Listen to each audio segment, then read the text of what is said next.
Amnesia.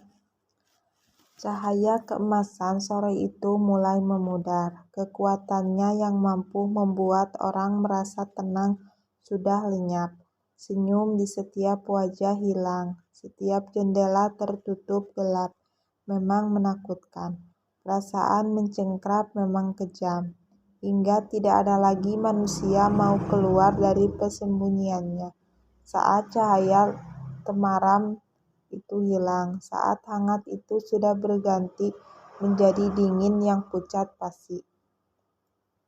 Cahaya keemasan itu pun mulai merangkak keluar, menyelusuri lantai kasar, melewati tubuh lemah yang berbaring, beralaskan debu, kusam yang kotor. Tidak ada yang peduli, sebuah ruang besar berisi barang tua. Satu sama tuanya dengan bangunan itu. Sebagian dindingnya hanya berupa bata merah, dengan lubang kecil di sudutnya. Tempat itu lebih mirip gudang ketimbang sebuah ruangan, tidak layak atau bahkan tidak pernah ditempati. Ketika cahaya keemasan itu benar-benar meninggalkan tempat itu, ruangan itu gelap dengan cahaya agak kebiruan yang masuk melalui celah atap. Sebuah kapak tergeletak di dekat tubuh seorang wanita, sedangkan seorang laki-laki tengah terikat di sebuah kursi tua.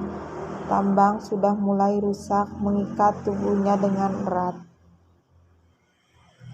Darah masih menetes dari keningnya dan keringat di pakaiannya. Di antara cahaya biru, mata kapak itu berkilauan. Gagang dan mata kapaknya berlumuran darah. Ceceran darah memenuhi lantainya, seperti sebuah tempat perjagalan hewan yang setiap harinya dikotori oleh darah hewan ternak. Semenit setelah urat leher mereka disayat, tetapi sepertinya itu bukan darah hewan ternak. Dan tempat itu terlalu sunyi untuk dikatakan sebuah tempat penjagalan hewan. Wanita itu sangat berantakan, rambut panjangnya terurai kemana-mana. Pakaian dan celana jin yang ia kenakan penuh noda tanah, seperti sebuah jin yang dipakai tukang kebun.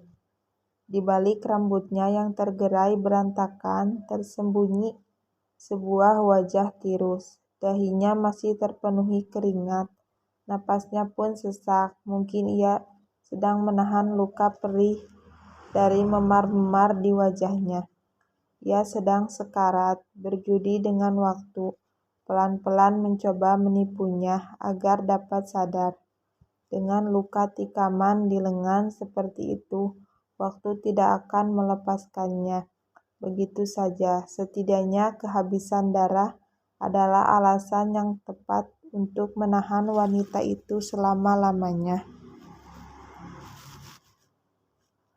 Malam sudah benar-benar menguasai, ruangan itu pun sudah sepenuhnya gelap. Sesaat kemudian bangku tua berdenyit pelan. Penyangga di setiap sikunya bergerak. Jari laki-laki itu mulai bergerak dan mulai meraba pengangga kursi itu. Butuh waktu beberapa detik untuk laki-laki itu mengetahui tangannya. Ia mulai menggunakan tenaganya untuk menarik tangannya, tapi disia-siakan. Tangannya terikat kuat. Laki-laki itu mengangkat kepalanya, lalu kemudian meringis menahan nyeri di dahinya. Ia perhatikan sekitar sejenak. Sepertinya ia tidak heran atau takut saat mengetahui ia berada di sebuah gudang tua dalam keadaan terikat. "Mandi, bangunlah," pria itu berbisik.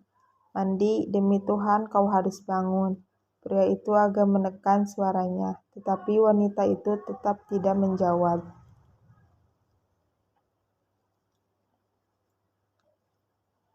Tenggorokannya terasa kering, keringat mulai keluar dari permukaan dahinya. Pria itu diam sejenak, kemudian mengambil ancang-ancang. Ia mendorong lalu menarik kursi yang mengikatnya, hingga kursi itu terangkat. dan bergerak dari posisinya. Saat lompatan tidak cukup untuk menahan dan menggapai tubuh wanita itu, pria itu mulai bersiap kembali melakukan ancang-ancang, lalu melompat lagi. Kursi itu bergerak lagi, seakan ia hanya berada beberapa langkah dari tubuh wanita itu. Ia kembali melakukan lompatan, dan ini lompatan terakhirnya. Sekarang ia sudah cukup dekat. Pria itu mengulurkan kakinya hingga mengenai bahu wanita itu.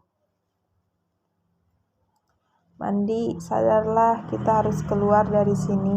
Pria itu mengulurkan kakinya menendang tubuh wanita itu. Tubuh wanita itu mulai bergerak. Wanita itu sadar hal pertama yang wanita itu rasakan adalah nyeri dari luka tikaman di lengannya.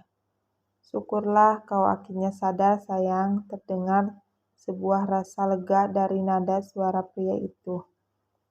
Wanita itu mengerahkan seluruh kekuatannya untuk bangkit, tetapi ternyata ia belum cukup kuat. Seluruh tubuhnya terasa nyeri, seperti baru saja terjatuh dari gedung berlantai 15. "Mandi, kuatkan dirimu. Kita benar-benar harus pergi dari sini. Tapi lepaskan ikatan terlebih dahulu." Kini pria itu mulai memerintah. Mandi masih dalam posisi setengah duduk. Ia terus saja memegani kepalanya. Mandi merasakan rasa pening yang teramat sangat dari bagian belakang kepalanya. "Siapa aku? Mengapa aku berada di sini?" Mandi mengalami gegar otak ringan. Ia tidak dapat mengingat apa yang ada dalam beberapa menit.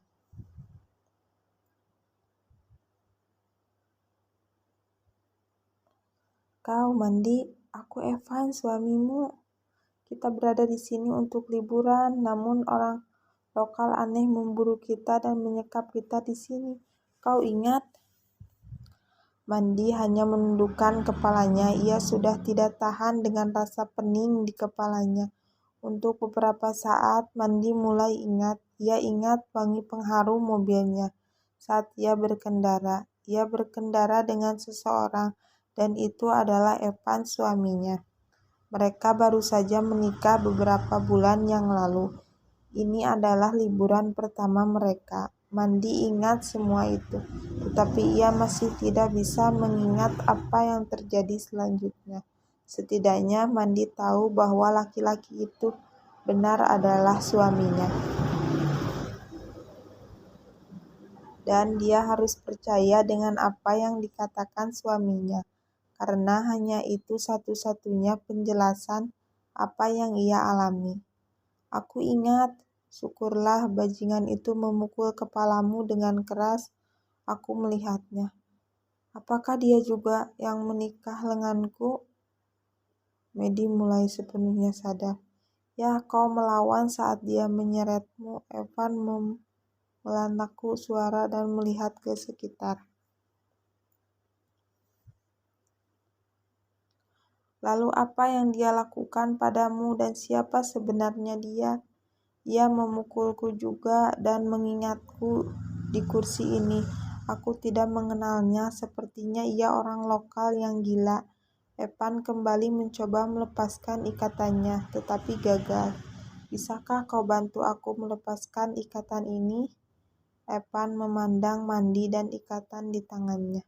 "Baiklah." Mandi mencoba bangkit, tetapi ia tidak dapat menggunakan lengan kirinya. Pasti luka tikaman itu membuat lengannya mati rasa. Mandi mulai melepaskan simpul ikatan di tangan Evan. Dengan tangan kanannya, ia agak kesulitan. Suara pintu terbuka menggeledah mereka. Seseorang masuk ke dalam ruangan itu. "Ini bukan pertanda bagus. Cepat buka ikatanku." Evan melotot dan menaikkan nada suaranya.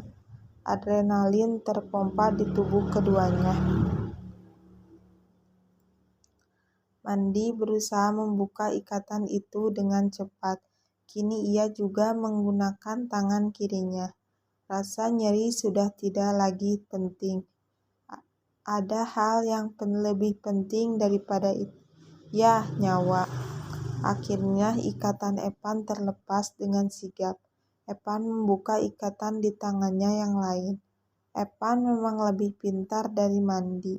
Ia dapat membuka ikatan menggunakan satu tangan lebih cepat beberapa detik dari Mandy. Kini kedua tangan Evan sudah bebas. Tetapi semuanya terlambat. Seseorang telah memasuki ruangan. Evan tahu itu. Nalurinya dalam menebak sangat kuat.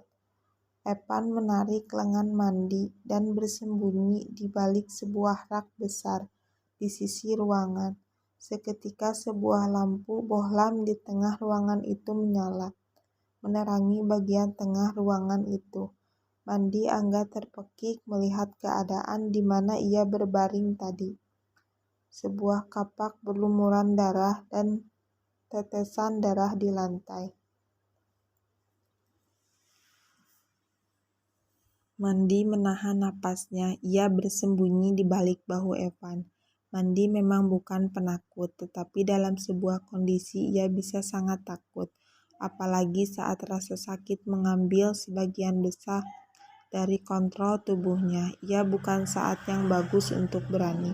Sedangkan Evan dalam keadaan siap, bahkan jika dikepung oleh 5 orang bengis sekalipun.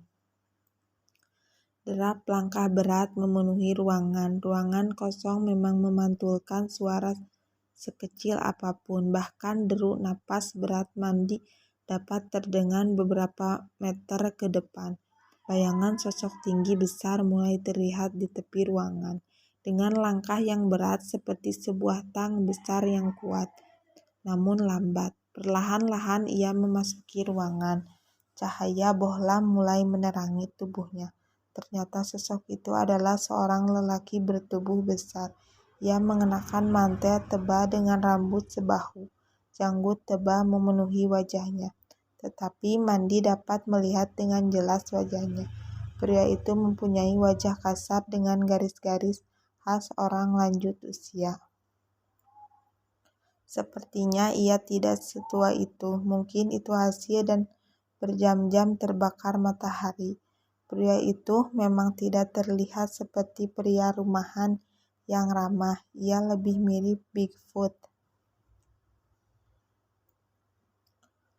Mandy menahan napasnya. Ia dengan tidak sadar meremas punggung Evan cukup keras. Evan terlalu tegang untuk mengubrisnya. Saat melihat ruangan itu kosong, orang itu terlihat kaget. Ia panik dan memeriksa ke sekitar ruangan. Sesekali pria itu menggenggam layaknya primata. Mungkin itu caranya berkomunikasi agar sekedar meluapkan emosi. Evan menoleh ke arah Mandy. Untuk beberapa detik ia menatap mata Mandy. Tindakan Evan malah membuat nyali Mandy semakin ciut. Di dalam hatinya Mandy berteriak, "Kau ambil kapak itu dan tancapkan ke kepala orang aneh itu." Saat aku alihkan perhatiannya, Evan menatap Mandy tanpa berkedip. Untuk sementara, Mandy tidak dapat mengerti perkataan Evan. Dalam keadaan seperti ini, memang membuat siapapun agak sulit mencerna ucapan orang lain. Mandy menghirup napas panjang, lalu menggunakan kepalanya tanda mengerti. Dengan cepat, Evan meleset dari tempat persembunyiannya, lalu keluar untuk menghadapi pria itu. Sedangkan Mandy masih di tempatnya, berusaha menyembunyikan dirinya dengan sempurna di balik rak. Di dalam pikirannya, dia sedang menyusun cara agar ia dapat mendapatkan kambak itu secara tepat. "Hei orang aneh, aku ada di sini. Sasaranmu ada di sini," teriak Evan. Pria itu seketika menoleh ke arah Evan. Saat melihat Evan berdiri mengangkat tangannya seakan menantangnya. Pria itu menggeram keras. Kini ia lebih mirip serigala ketimbang primata. Pria itu sangat marah saat melihat Evan. Lebih tepatnya melihat wajah Evan yang berekspresi licik. Seketika pria besar itu berlari untuk menabrak dan melayangkan tinjunya ke wajah Evan. Evan sudah bersiap. Ia mengempalkan tangannya hingga tulang-tulangnya saling bergeretkan. Saat pria itu cukup dekat, Evan melepaskan tinjunya terlebih dahulu. Tinjunya Evan mengenai perut pria besar itu, pukulan yang cukup kuat untuk menjatuhkan orang normal. Tetapi seakan pukulan itu tidak berarti apa-apa untuk pria itu. Bukannya kesakitan, pria itu malah meninju balik Evan dengan tinju yang 2 kali lipat lebih kuat. Evan terpental dan membentur sebuah meja tua di tepi ruangan. Benturan itu sepertinya cukup keras, hingga membuat Evan merasa tulang pinggulnya retak. Evan meringis kesakitan, sementara Mandy sudah menyusup di belakang pria besar itu dengan membawa kapak. Sekarang Evan memberi aba-aba. Pria besar itu tidak tahu apa yang Evan maksud, hingga saat Mandy menghantam bagian lengan dengan kapak yang ia bawa, kapak itu menancap di lengan pria itu. Pria besar itu kaget. Ia menatap Mandy yang beberapa detik kemudian menghantamnya dengan kapak. Pria itu berbisik saat melihat Mandy. Mandy agak kaget mengetahui pria besar itu dapat berbicara, dan kata-kata yang ia ucapkan sepertinya tidak asing buat Mandy. Pria besar itu menahan rasa sakitnya dengan sekuat tenaga. Ia tetap menatap Mandy, lalu perlahan tertatih mendekati Mandy.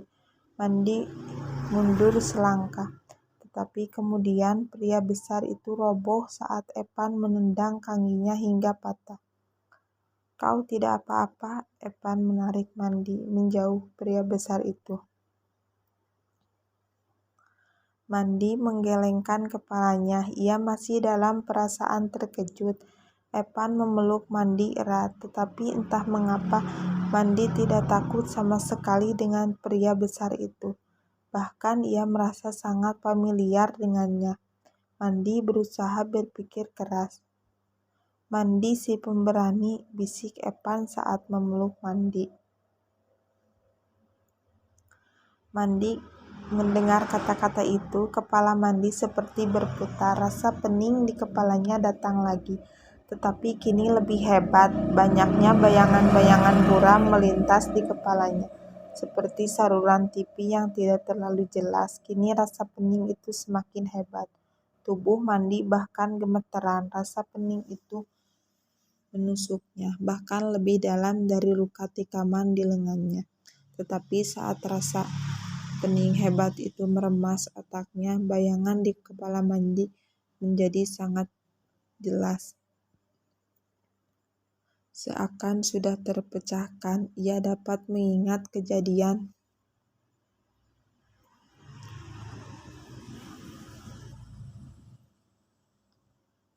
saat Evan meninju wajahnya hingga ia membentur vas bunga kesayangannya yang ia letakkan di rumah kayu milik mendiang ayahnya. Ia juga ingat saat menemukan foto-foto aneh di koper Evan, foto-foto mayat wanita dengan keadaan bugil.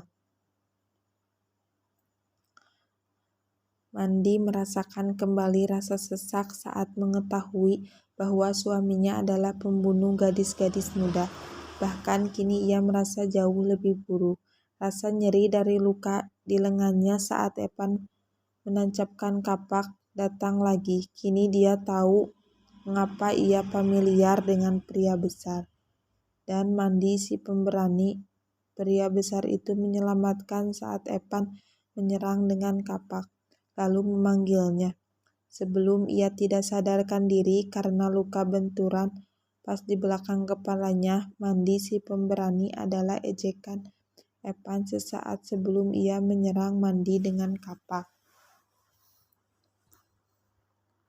Kini semua terasa sangat jelas di mata Mandy. Mungkin pria itu juga yang membawanya ke ruangan gedung tua atau apalah namanya.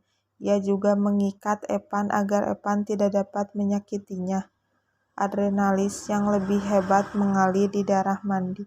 Saat Epan memeluknya, Mandi mencari cara untuk mengambil kapak itu dari tubuh pria besar itu. Pelukan Epan yang membuatnya nyaman beberapa menit yang lalu kini membuatnya sulit bernapas dan ingin muntah. Bahkan wangi tubuh Epan kini seperti bau bangkai. Mandi harus segera melepaskan pelukan Epan dan mengambil kapak itu sebelum semuanya terlambat. Ia merasa bodoh telah membunuh pria yang menolongnya demi pria yang bahkan ingin mengubur tubuhnya di dalam tanah selamanya. Tanpa pikir panjang, Mandi melepas pelukan Epan. Ia mendorong tubuh Epan dan berusaha meraih kapak. Tetapi tangan Epan telah mencekik lehernya terlebih dahulu. Mandi sang pemberani, ejek Epan saat menatap Mandi kesulitan bernapas. Mandi berusaha melawan. Ia memukul-mukul tangan Epan. Tetapi tangan Epan cukup kuat untuk menahan pukulan Mandi. Epan mengencangkan cekikannya. Mandi semakin kesulitan bernapas. Darahnya sudah semakin mengental. Matanya pun sudah mulai buram. Pukulan Mandi semakin melemah. Cekikan Epan siap mengantar Mandi menemui malaikat kematiannya.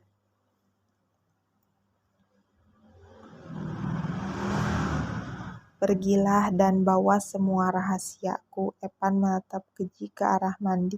Kini ia adalah Algojo pencabut nyawa. Tiba-tiba Epan berteriak amat keras dan melepaskan cekikannya. Tubuh Mandi terjatuh ke lantai. Epan memegangi kakinya. Sebuah kapak tertancap tepat di bagian betisnya.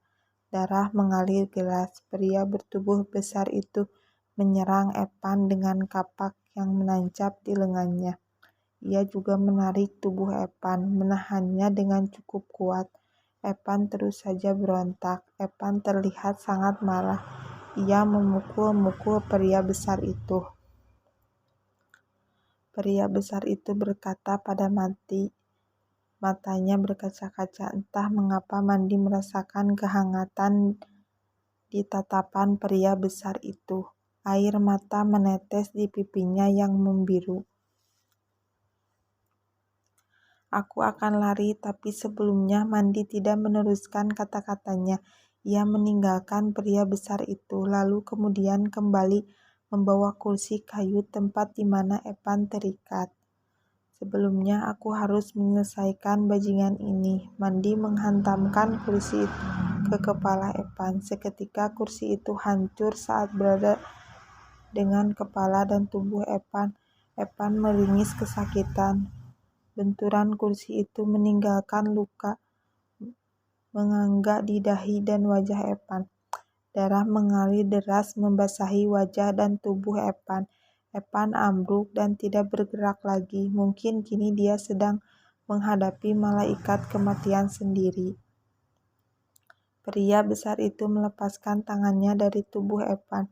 Ia terluka lemah. Mandi berlari keluar dari tempat itu. Ketika ia keluar, ia baru menyadari bahwa ia berada di sebuah gedung tua di tengah hutan.